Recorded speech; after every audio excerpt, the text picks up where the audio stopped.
नमस्कार दोस्तों, स्वागत है आपके अपना यूट्यूब चैनल मेहरा क्लासेस में। तो दोस्तों, आप सब लोग कैसे हैं? उम्मीद करते हैं कि सब लोग ठीक ही होंगे। तो दोस्तों, आज की वीडियो में हम एमपी गेस्ट फैकल्टी से संबंधित न्यू रजिस्ट्रेशन से संबंधित वीडियो में बताने वाले हैं और ये वीडियो आप सभी के लिए काफ़ी इम्पोर्टेंट होने वाली है। तो बिना स्किप किए बिल्कुल पूरा देखना और चैनल पर नए हो तो चैनल को जरूर सब्सक्राइब कर लेना और अपने दोस्तों को भी शेयर करना ताकि वो भी गेस्ट में अप्लाई करना चाह रहे हैं, जिनका नेट सेट पीएचडी है, वो बिल्कुल उनके लिए यूजफुल रहेगी। तो बिल्कुल वीडियो को शेयर जरूर करना। तो दोस्तों, स्टार्ट करते हैं। तो सबसे पहले तो दोस्तों मैं आपको बता देता हूं कि गेस्ट फैकल्टी में अप्लाई करने के लिए हमारे पास पीजी कंप्लीट होना चाहिए। पीजी कंप्लीट होने के बाद आपके पास नेट या सेट दोनों में से एक होना चाहिए या फिर पीएचडी होना चाहिए। पीएचडी में तो 5 साल लगते ही लगते हैं, लेकिन नेट सेट यदि आपके पास हैं तो बिल्कुल आप गेस्ट फैकल्टी में अप्लाई कर सकते हैं। अब अप्लाई हम कैसे करते हैं? तो अप्लाई करने के लिए एमपी हायर एजुकेशन पर न्यू रजिस्ट्रेशन होते हैं। रजिस्ट्रेशन होते हैं मतलब अब अपनी जो आईडी होती है, आईडी जनरेट होती है। मतलब जनरल जो हमारी डिटेल्स है, हमारी 10th की मार्कशीट से लेकर जनरल इंफॉर्मेशन, पीजी के मार्क्स, नेट सेट कब आपने पास किए, ये सब कुछ उसमें डिटेल्स लगती है। वो हमारा रजिस्ट्रेशन हो जाता है। अब ये रजिस्ट्रेशन मतलब हमारी प्रोफाइल बन के तैयार हो गई है। इसके बाद क्या होता है कि हमें वेरिफिकेशन सेंटर पर जाकर उस आईडी को वेरीफाई भी कराना होगा, तभी वो आईडी एक्टिवेट हो पाएगी, है ना। और आपको रजिस्ट्रेशन करते टाइम यूजर नेम और पासवर्ड मिलेंगे, तो उसको बिल्कुल संभाल के रखना है, लिख कर रखना है 2-3 जगह का, ताकि वो मिस ना हो। तो जब आप ये रजिस्ट्रेशन कर लेते हैं तो आपका वेरिफिकेशन होता है हेल्थ सेंटर पर जाकर, और जब वो वेरिफिकेशन में जो आपने फिल किया है वो सब कुछ डॉक्यूमेंट्स लेके जाना है, 2 सेट लेकर। और इसके बाद वो वहाँ पर जो नोडल अधिकारी होते हैं, वो आपका फॉर्म जो चेकिंग करेंगे, वेरिफिकेशन करेंगे। वेरिफिकेशन में कंप्लीट होने के बाद वो वेरीफाइड कर देंगे और आपको एक रिसीविंग भी दे देंगे। यहाँ तक आपकी जो काम है रजिस्ट्रेशन का वो कंप्लीट हो जाता है। अब आपकी जो आईडी है एक्टिवेट हो जाएगी। अब हमने गेस्ट फैकल्टी के लिए रजिस्ट्रेशन कर लिया, वेरिफिकेशन कर लिया। अब हम इसमें अप्लाई कैसे करें दोस्तों? तो अप्लाई करने के लिए दोस्तों वेबसाइट पर एक टाइम टेबल जारी होता है, एमपी हायर एजुकेशन की वेबसाइट पर, है ना। उस पर वेबसाइट पर टाइम टेबल जारी होता है और साल में लगभग 2 से 3 बार ये टाइम टेबल जारी हो जाता है। और एक बात और ये है कि रजिस्ट्रेशन, न्यू रजिस्ट्रेशन जो होते हैं साल में एक बार जरूर होते ही होते हैं। अभी फिलहाल में नहीं हुए 2025 में। अब वो क्यों नहीं हुए वो भी मैं आपको बताऊंगा, तो अब मैं आपको बाद में बताऊंगा। फिर टाइम टेबल जो है जारी हो जाता है एमपी हायर एजुकेशन की वेबसाइट से। उस टाइम टेबल को फॉलो करते हुए हमें चॉइस फिलिंग करनी होगी। मतलब मध्य प्रदेश में जितने भी गवर्नमेंट कॉलेज हैं उनके लिए जिस कॉलेज में सीट खाली है उस कॉलेज की लिस्ट हमारे सामने आ जाती है, और वही यूजर नेम और पासवर्ड जो आपको मिला था उसी यूजर नेम पासवर्ड की मदद से हम अपनी आईडी को लॉगिन करेंगे। लॉगिन करने के बाद उसमें जो प्रोसेस होती है, अपना जो वेरिफिकेशन कोड फिल करते हैं, और फिर इसके बाद जहां जहां आपके सब्जेक्ट में सीट खाली है वहां वहां के लिए पूरी लिस्ट सामने आ जाती है। और जहां जहां आप अप्लाई करना चाहते हैं, अप्लाई से मतलब ये है कि आप रिपोर्टिंग कर सकते हैं।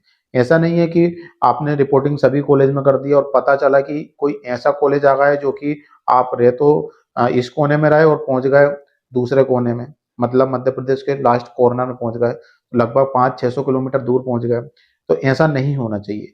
जिस जगह पर आप चॉइस फिलिंग कर रहे हैं और उस जगह पर आप रिपोर्टिंग कर सकते हैं तो उस कॉलेज को जरूर चॉइस करना, है ना। नहीं तो उस कॉलेज को चॉइस करने की गलती मत करना, क्योंकि हो सकता है कि उस कॉलेज को दूसरा चॉइस कर लेगा तो उसका बेनिफिट हो जाएगा, है ना। हमें ऐसा नहीं कि सभी, वैसे तो सब कॉलेज चूज कर सकते हैं, लेकिन सभी कॉलेज में नाम आने पर, किसी भी कॉलेज में नाम आ जाने पर आपको रिपोर्टिंग करना जरूरी है ना। नहीं तो आपकी आईडी जो है ब्लॉक हो जाएगी। ये बात अच्छी तरीके से समझ लेना। अब 2025 में रजिस्ट्रेशन क्यों नहीं हुए? तो 2025 में रजिस्ट्रेशन अभी तक इसलिए नहीं हुए दोस्तों कि आपको याद होगा कि नवंबर 2024 में पिछली बार न्यू रजिस्ट्रेशन तो हुए लेकिन चॉइस फिलिंग नहीं हुई है। चॉइस फिलिंग अभी तक नहीं हुई है। और पिछले 1-2 महीने में कम से कम 2 से 3 बार चॉइस फिलिंग करने के लिए हायर एजुकेशन से नोटिफिकेशन भी जारी हुए। जब जब चॉइस फिलिंग करने की डेट पास में आती है या कल लिंक एक्टिवेट होने लगती है, तो कुछ ना कुछ इश्यू क्रिएट हो जाता है। वेबसाइट नहीं चल रही है, फॉलन आउट वाले ने कुछ आपत्ति दर्ज कर दी है, या जो भी रहा हो, तो कुछ ना कुछ इश्यू सामने आ जाता है और इसके चलते हुए ही ये चॉइस फिलिंग नहीं हो पाती है। अब ये बताइए कि पुराने लोगों का रजिस्ट्रेशन कंप्लीट है लेकिन चॉइस फिलिंग नहीं हुई है, तो वो क्या करें? इसीलिए दोस्तों अभी आपका जो रजिस्ट्रेशन है वो पेंडिंग है। अब आपका भी रजिस्ट्रेशन करा ले एमपी हायर एजुकेशन, और फिर आप वही बोलोगे कि हमारे लिए चॉइस फिलिंग कब आएगी? तो पिछले बार की तो चॉइस फिलिंग अभी तक हुई नहीं है, तो फिर आपको कैसे होगी? तो इसीलिए दोस्तों जब ये प्रोसेस एक बार जो पुराने कैंडिडेट जो है उनके लिए चॉइस फिलिंग हो जाएगी, इसके बाद आपके लिए न्यू रजिस्ट्रेशन के लिए विंडो ओपन होगी। तब तक आपको वेट ही करना होगा। एक और बात गहराई से आप समझ लेना अच्छी तरीके से, मैं जो कि वीडियो में बताता ही हूँ कि गेस्ट फैकल्टी पर डिपेंड मत रहिए दोस्तों, है ना? क्योंकि यहाँ पर पीजी के मार्क्स पर ही आपका सिलेक्शन होता है। जरूरी नहीं कि आपके पास नेट सेट है, पीएचडी है, मतलब कैटेगरी 1 में आ रहा है आप। अब कैटेगरी खत्म हो चुकी है साई, अब कैटेगरी 1 और 2 खत्म। अब सिर्फ पीजी के आधार पर ही आपका सिलेक्शन होगा। पीजी में जिनके परसेंटेज अच्छे हैं, भले ही उसका सेट एक ही बार में हुआ है, रिसेंटली ही उन्होंने 2024 या में उन्होंने पीजी कंप्लीट की और रजिस्ट्रेशन है और अच्छे खासे परसेंटेज 90 के आसपास, तो उनका सिलेक्शन होने के चांसेस पूरे पूरे बढ़ जाते हैं। ये बात ध्यान रखना। तो इसीलिए दोस्तों मैं आपको बता रहा हूं कि पूरी तरीके से गेस्ट फैकल्टी पर डिपेंड नहीं रहना है, पीजी के आधार पर आपका सिलेक्शन होगा। और दूसरी बात यह है दोस्तों कि एमपीपीएससी तीसरी बार असिस्टेंट प्रोफेसर की भर्ती निकालने वाली है। तीसरी बार। पहली वैकेंसी 2022 में आई, फिर 24 में आई, जिसका रिजल्ट अभी अभी आया हुआ है। इंटरव्यू लगभग 26 मार्च अप्रैल में कभी भी होने की संभावना है। फिर से सेट होने जा रहा है 11 जनवरी 2026 को, और फिर से एमपीपीएससी असिस्टेंट प्रोफेसर की वैकेंसी निकालने, मतलब लगातार तीसरी बार असिस्टेंट प्रोफेसर की वैकेंसी आ रही है। अब इनकी ज्वाइनिंग भी होगी। आपकी बाई चांस गेस्ट फैकल्टी में जॉब लग भी जाती है और 2 4 5 महीने कर भी लेते हैं, तो आप फॉलन आउट हो जाओगे, आपको बाहर कर दिया जाएगा। इसीलिए दोस्तों मैं यह कहना चाहूंगा कि गेस्ट फैकल्टी के लिए आपको टेंशन नहीं लेना है। उसके लिए मेहरा क्लासेस है, हमें जब भी अपडेट आएगी आपको हमारे चैनल पर मिल जाएगी। ग्रुप की लिंक वीडियो के डिस्क्रिप्शन में, हमारे एप्लीकेशन की लिंक वीडियो के डिस्क्रिप्शन में, दोनों को डाउनलोड कर लीजिए। व्हाट्सएप ग्रुप में जुड़ जाइए, हमारे ऐप को डाउनलोड कीजिए, ताकि वहां भी हम अपडेट देते हैं। तो कहने का मतलब दोस्तों वही है कि आपको तैयारी करना है, साथ में गेस्ट फैकल्टी की चिंता नहीं करना है। वो आएगी जब हम आपको बता देंगे। आपको इसमें कोई रिटर्न नहीं देना है, कोई ना ही इंटरव्यू देना है, ना किसी की चीज की तैयारी करना है। बस टाइम टेबल आ जाए एक बार, बस उसको फॉलो करना है, उसके अकॉर्डिंग अपन ने काम करना होता है।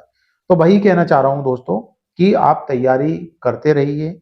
अभी आपको किसी रीजन की वजह से 22 या 24 में सिलेक्शन नहीं हो पाया है, इंटरव्यू कॉल नहीं है आपका, तो टेंशन नहीं लेना है। हमें तैयारी अभी से फिर से करना है, क्योंकि दिसंबर 2025 में फिर से वैकेंसी आ रही है, जिसका एग्जाम 26 में होगा, जून जुलाई के आसपास हो सकता है। इसीलिए दोस्तों जो परमानेंट चीज है उस पर आप तैयारी कीजिए। गेस्ट फैकल्टी में कुछ नहीं है, आपका तो सब कुछ कंप्लीट है, बस चॉइस फिलिंग करना है, बस ये। बस लेकिन खास बात यह है कि जो न्यू रजिस्ट्रेशन है उसके लिए भी वेट करना है, क्योंकि पुराने कैंडिडेट भी भैया 1.5 2 साल हो चुकी है, अभी तक चॉइस फिलिंग नहीं हुई है। अब फिर आप नया रजिस्ट्रेशन करा लो तो फिर आप भी चॉइस फिलिंग के लिए बोलेंगे। अभी वही हैरान परेशान है। भोपाल 2 बार आ चुके हैं, आपको पता होगा, हमने वीडियो बनाई है, हम भी पहुंचे। 2 बार भोपाल आने के बाद उन्हें क्या मिला है? सिर्फ ओनली आश्वासन। आश्वासन सबको मिल जाता है। आप भी जाओगे कि आपका रजिस्ट्रेशन हम क्यों नहीं हो रहा है सर, हमें भी रजिस्ट्रेशन करवाना, न्यू रजिस्ट्रेशन, तो आपको भी आश्वासन मिल जाएगा। लेकिन वो आश्वासन कब तक हम झेल सकते हैं, कब तक हम समझे उस आश्वासन को? उस पर काम भी तो होना चाहिए। तो दोस्तों यही मैं कहना चाहूंगा कि आप असिस्टेंट प्रोफेसर की तैयारी कीजिए। जो भी कॉलेज स्कूल में आप पढ़ा रहे हैं, टीचिंग कर रहे हैं, करते रहिए। अभी गेस्ट फैकल्टी को एक तरफ से छोड़ दीजिए, क्योंकि कुछ नहीं हुआ है, ना ही कोई अपडेट है। और मुझे जहां तक अपडेट पता चली है और या मेरे अनुमान के अकॉर्डिंग जितना मुझे एक्सपीरियंस है, अभी पुराने कैंडिडेट का ही चॉइस फिलिंग होगी। इसके बाद आपको कहीं ना कहीं मौका मिलेगा और आप फिर इसके बाद आपको सीट ही नहीं मिलेगी तो और ज्यादा कट ऑफ जाएगा। कितनी सीट कहाँ पर आती है तो ये कुछ कह नहीं सकते हो। इसीलिए दोस्तों मैं यही कहूंगा आपसे कि आप तैयारी अपनी असिस्टेंट प्रोफेसर की करते रहिए। कहीं ना कहीं आपको अच्छी पोजीशन मिल जाएगी। अदर स्टेट में असिस्टेंट प्रोफेसर की वैकेंसी आती है, मध्य प्रदेश में लगातार तीसरी बार आ रही है। तो ये जो मौका है ना दोस्तों, ये मौका को मत छोड़िए, ये वापस नहीं आएगा। हमने देखा है 3-3 4-4 5-5 साल हो जाते हैं वैकेंसी नहीं आती है और ये अब हुआ है ना। 2017-18 में आई थी पिछली बार और फिर इसके बाद 2022 में आई, फिर 24 में आई। तो इसीलिए दोस्तों आपको तैयारी करना है और ऐसी तैयारी करना है कि इस बार आपकी एक सीट आपकी होना चाहिए। एक सीट किसकी होना चाहिए? आपकी होना चाहिए। इसके रिगार्डिंग हम टेस्ट सीरीज चला रहे हैं, कोर्स चला रहे हैं, कम से कम फीस में चला रहे हैं और कोशिश ये कर रहे हैं कि आपको अच्छे से अच्छा कंटेंट मिले। हमारी यही प्राथमिकता है और अच्छा कंटेंट हम दे रहे हैं और वो भी कम फीस में। तो आप बिल्कुल आप ज्वाइन कीजिए हमसे। मेरा क्लासेस एप्लीकेशन की जो लिंक है वीडियो के डिस्क्रिप्शन में है और प्ले स्टोर पर जाकर आप इसको डायरेक्टली डाउनलोड कर सकते हैं। और इसके बाद जो भी डाउट हो हमें कमेंट सेक्शन में आप हमें कमेंट कर सकते हैं। तो दोस्तों आज के लिए बस इतना ही। फिर से मिलते हैं नए वीडियो नए टॉपिक के साथ। तब तक के लिए जय हिंद, जय भारत।